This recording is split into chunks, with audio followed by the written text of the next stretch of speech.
In the middle of a Minnesota winter, when everything was frozen solid, one building in town was glowing green. Inside, food was still growing. And it was the only reason anyone survived.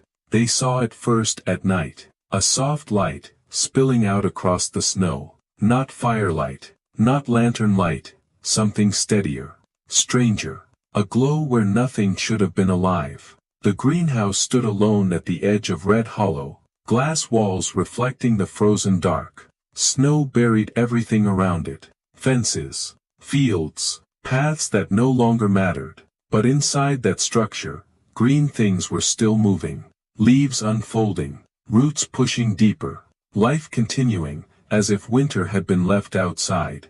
Eric Sundstrom moved between the rows slowly, not rushing, not worried, because everything inside was working the way it was supposed to. That was what made it so difficult to understand. Outside, the town was running out of time. The trains had stopped 6 weeks earlier.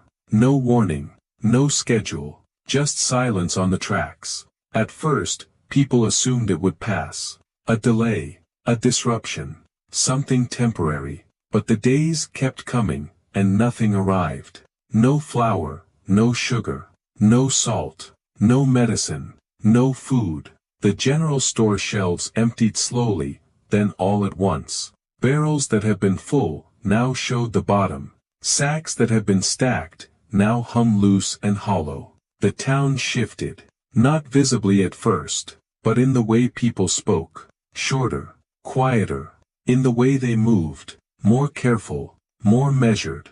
Rationing had begun. Salt pork, dried beans, whatever had been stored before winter closed in. Food meant to last, not to sustain. And the worst part was what it did to the children. Their energy faded first. Running became walking, walking became sitting.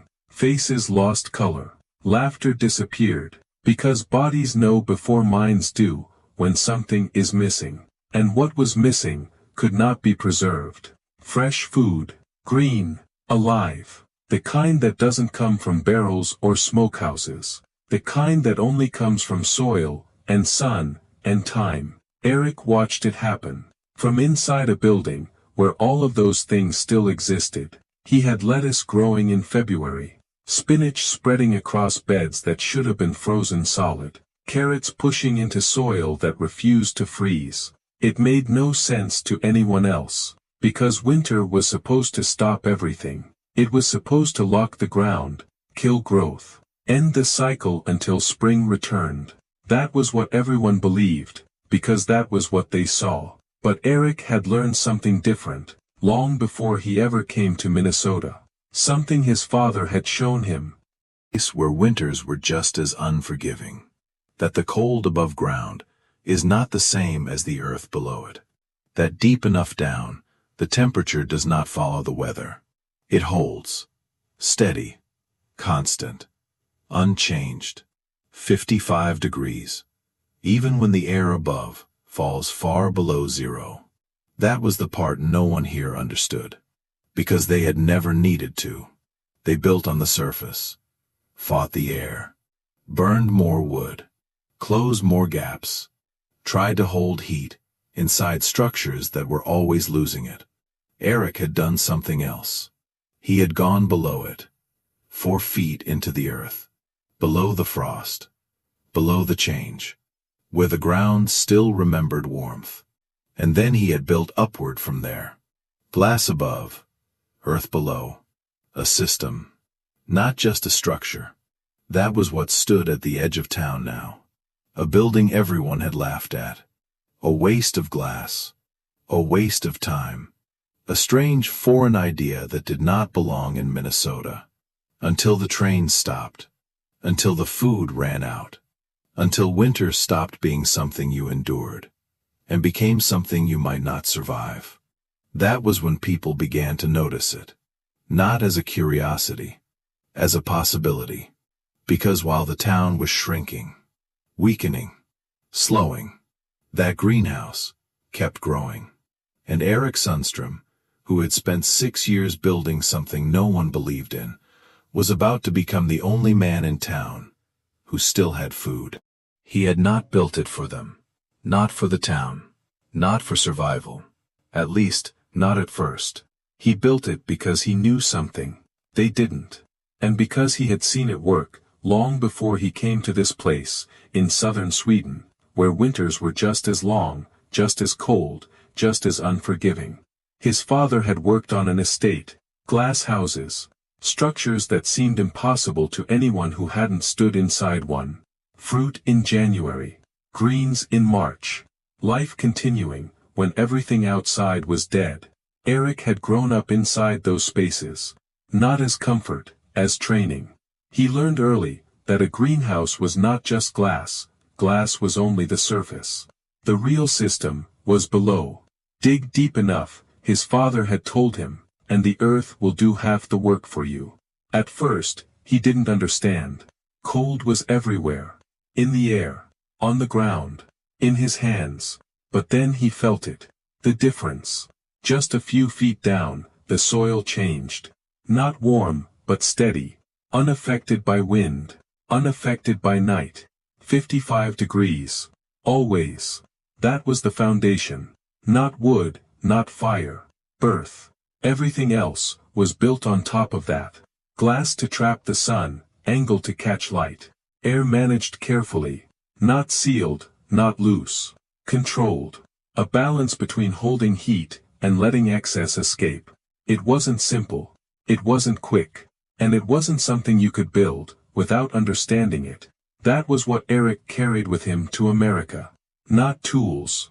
Not plans. Knowledge. He farmed like everyone else at first. Wheat. Corn. The same fields. The same methods. But he never forgot what he had seen. Never forgot what was possible, if you stopped fighting winter, and worked around it instead. In 1883, he started digging. That was the first thing people noticed. Not the glass. The hole. 4 feet into the ground. Wide. Deep. Unnecessary. Planning to bury something, one neighbor asked. Eric kept digging. Because that depth was everything. Below the frost. Below the freezing cycles. Into the layer that stayed the same, no matter what happened above it. That was where the greenhouse would begin. From there, he built upward. Oak frame, strong enough to carry snow.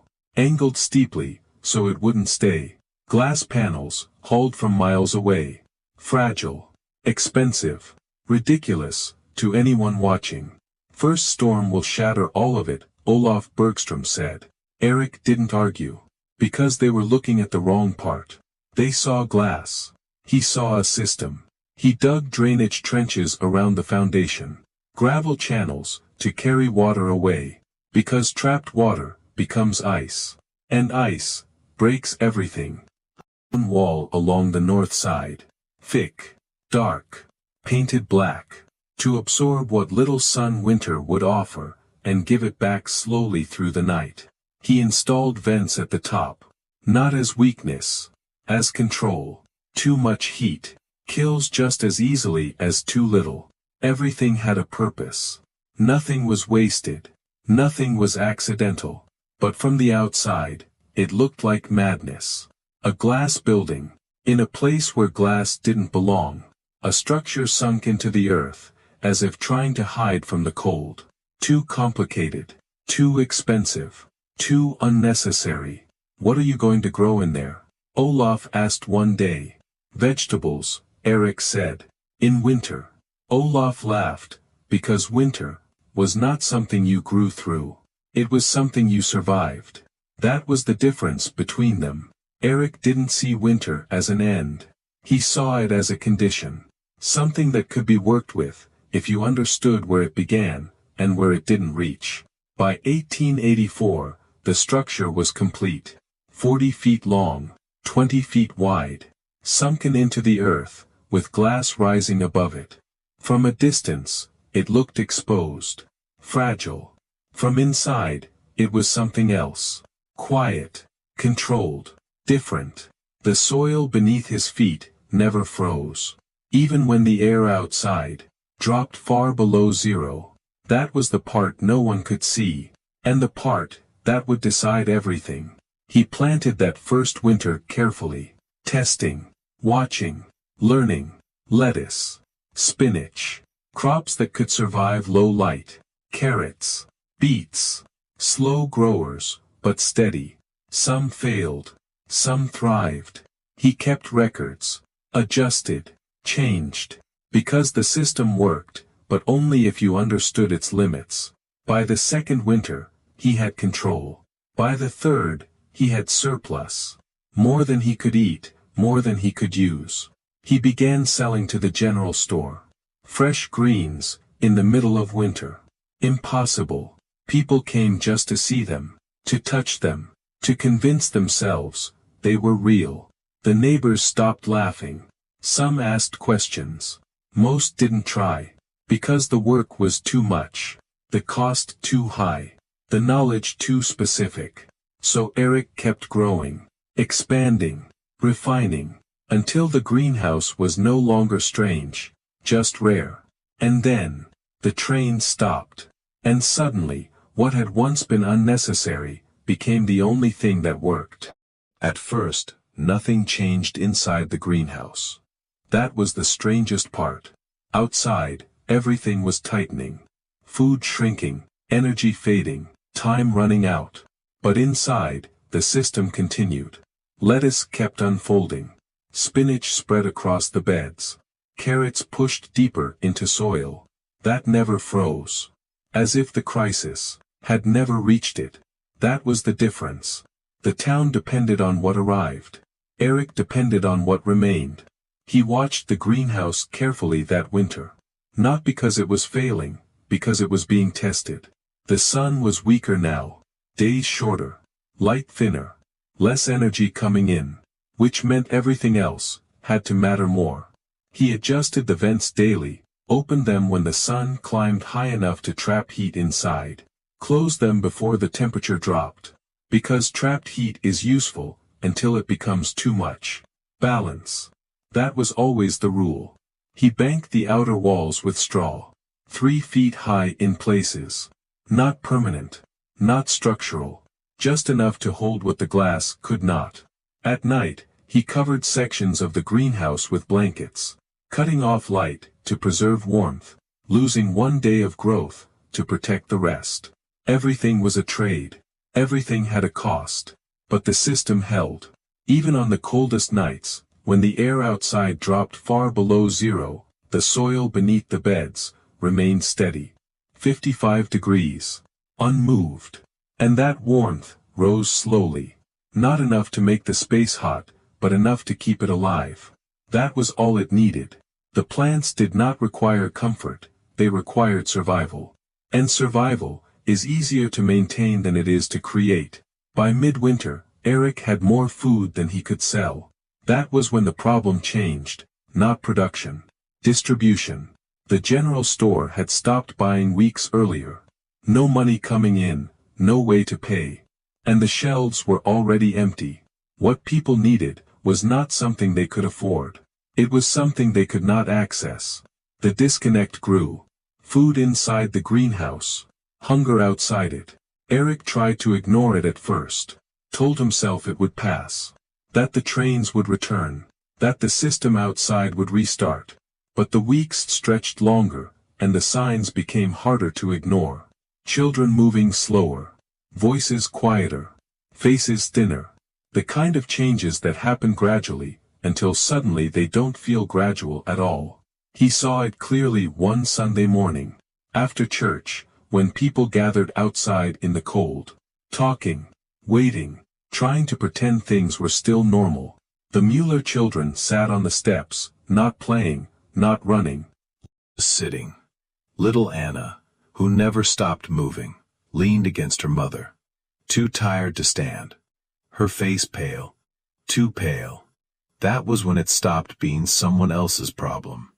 Eric stood there, watching, understanding something he had been avoiding. The greenhouse was not just working. It was the only thing working. And what he had inside it was no longer his. That realization came quietly. No announcement. No decision spoken out loud. Just a shift. From ownership to responsibility. He found Pastor Lindstrom after the service. Spoke simply. "I'm opening the greenhouse." The pastor looked at him, confused. "For what?" "For anyone who needs it. No price. No limit. Just food." The pastor hesitated. Because even generosity has boundaries. "You can't feed the whole town," he said. Eric shook his head slightly. "No," he said. "But I can feed the ones who need it most." That was enough. That afternoon, he opened the door. At first, no one came. Because it didn't feel real. A place full of food. In the middle of winter. Free. Available. It didn't match anything they understood. Then one family stepped forward. Then another. Slowly. Carefully. As if the opportunity might disappear if they moved too quickly. Inside, they saw it. Rows of green. Color, in a season that had none. Life. Where nothing should have been alive. Children stepped closer first. Hands reaching out. Touching leaves that felt impossible. Soft. Alive.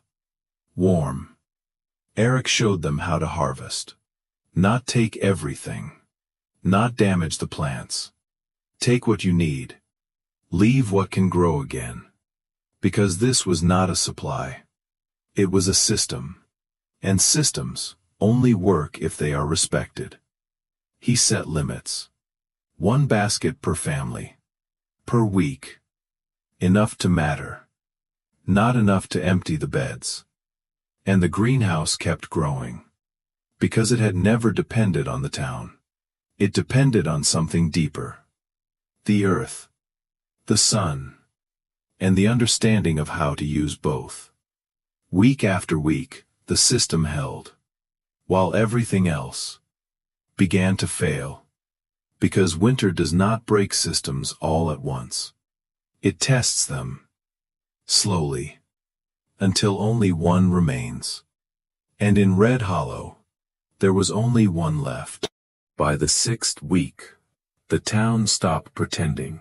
This was no longer a shortage. It was a crisis. The barrels were empty. The last sacks of flour, scraped clean. Salt pork cut thinner, beans stretched further. Until there was nothing left to stretch. People still ate. But it wasn't food anymore. It was survival. Meals that filled the stomach, but gave nothing back. And the cost of that began to show. The children first, always the children. Their energy vanished, not suddenly. Gradually. Until running became walking. And walking became sitting, faces pale, eyes dull, movements slow. The kind of change that cannot be hidden, once you know what to look for. The mothers saw it. Felt it before they could name it. Because a child who stops moving, is not resting. They are failing. That was when the fear set in. Not loud, not spoken, but everywhere. In the way people looked at their own homes. At their supplies, at the days ahead. Counting, and knowing the numbers did not work. Marcus Pike stopped delivering wood. Not because it wasn't needed, because there was nothing left to give. The system had reached its limit. And when a system reaches its limit, it does not recover. It collapses. But one system didn't. The greenhouse. It kept growing, quietly. Relentlessly. As if winter had no authority inside it. Week after week, the doors opened. Families came. Not hesitant anymore, not unsure. Certain. Because they had seen the difference. Children who had eaten, stood differently. Moved differently. Lived differently. Color returned first, then energy. Then something else, hope. A thing that had nearly disappeared. The greenhouse became something more than a building. It became a place people walked toward, when everything else failed. A place where the rules were different. Where life continued. Eric stood inside it most days. Watching. Not the people. The system.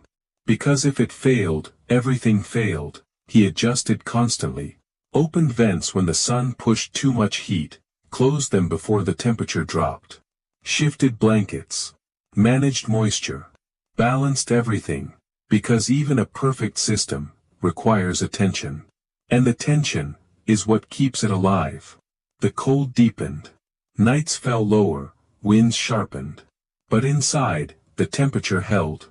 Not warm, but above freezing. Always above freezing. That was enough. More than enough. Because growth only needs survival. And survival only needs consistency. The harvest continued. Lettuce. Spinach. Carrots. Beets. Small things. Simple things. Carried something no preserved food could. Life. The kind the body recognizes immediately. The kind it had been missing. And with it, the town changed. Not fully. Not completely. But enough. Enough to keep going. Enough to endure. Enough to last. 9 weeks. 9 weeks without trains. 9 weeks without supply. 9 weeks where everything should have failed. And didn't. Because one man had built something no one believed in. And when the moment came, he did not keep it. He opened it. Freely. Without condition. Without measure. Because the system was never meant to serve one person. It was meant to work. And when something works, it changes everything. The first train arrived in the 9th week. Late. Slow. Carrying supplies that should have been needed. But weren't. Because the town had already survived. Not easily. Not comfortably. But completely. And when people looked back at those weeks, they did not remember the cold first. They remembered the greenhouse. The light. The green. The place where winter stopped mattering. After the trains returned, life did not go back to what it had been. It couldn't. Because once you see something work, you cannot unsee it. The supplies came in again. Flour, salt, sugar, barrels refilled, shelves restored, the system repaired. But something had shifted beneath it. Something quieter, more permanent. People no longer looked at winter the same way. It was no longer an absolute. No longer something that ended everything. It was a condition. And conditions can be worked with, if you understand them. The greenhouse stood where it always had. At the edge of town. Glass catching the light. Earth holding the warmth beneath it. Unchanged. Because it had never depended on what came by train. It depended on something deeper. Something that did not stop. The ground. The sun. The knowledge of how to use both. People began to ask questions. Not out of curiosity. Out of necessity. How deep? How wide? What angle? What crops? Eric answered them the same way his father had answered him.